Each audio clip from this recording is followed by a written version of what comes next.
چاہے عنوان کا تعلق عمل کے حوالے سے ہو، چاہے عنوانات کا تعلق عقیدے اور ایمان کے حوالے سے، چاہے عنوانات کا تعلق کائنات اور رموز کائنات پر تدبر اور فکر کے حوالے سے۔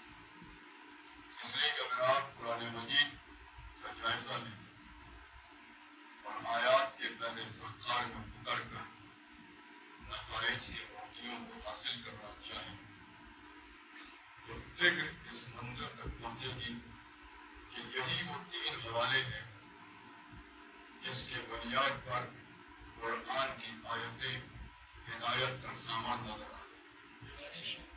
یا قرآن نے عقیدے اور ایمان کے حوالے سے گفتگو کی، یا قرآن نے عمل کے حوالے سے گفتگو کی، یا قرآن نے کائنات اور رموز کائنات پر تدبر اور غور و فکر کے حوالے سے گفتگو کی۔ تو یہ تین ہی حوالے ہیں، اور ان تین حوالوں کے حوالے سے اگر منبر حسین سے گفتگو ہو تو یہی گفتگو اذہان بشریت کو فکر کی روشنیوں سے منور کرے۔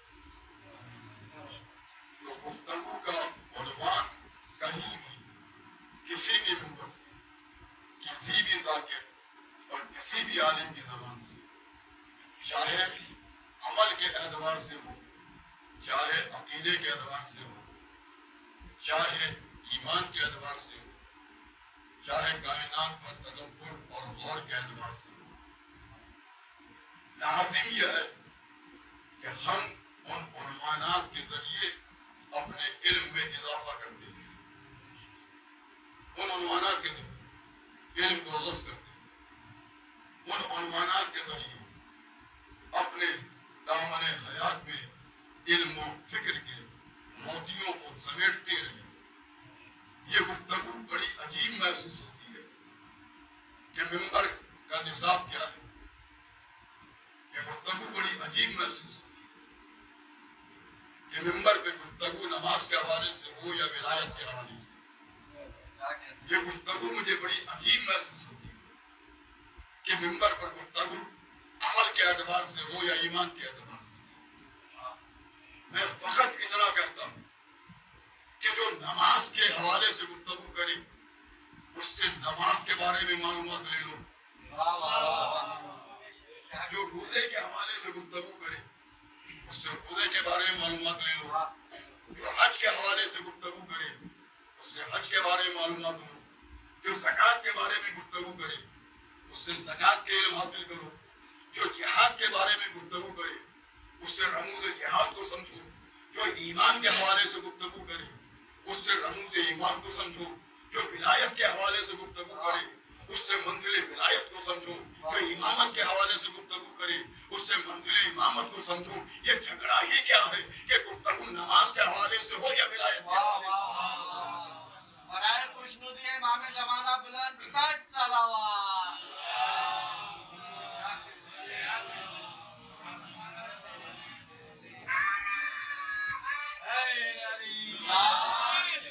انہی صورتحال کو پیش نظر رکھتے ہوئے میں نے 2018 میں کتاب لکھی جو لسان صادق کے نام سے، جو عزاداری اور نماز کی عظمت پر ہے، اور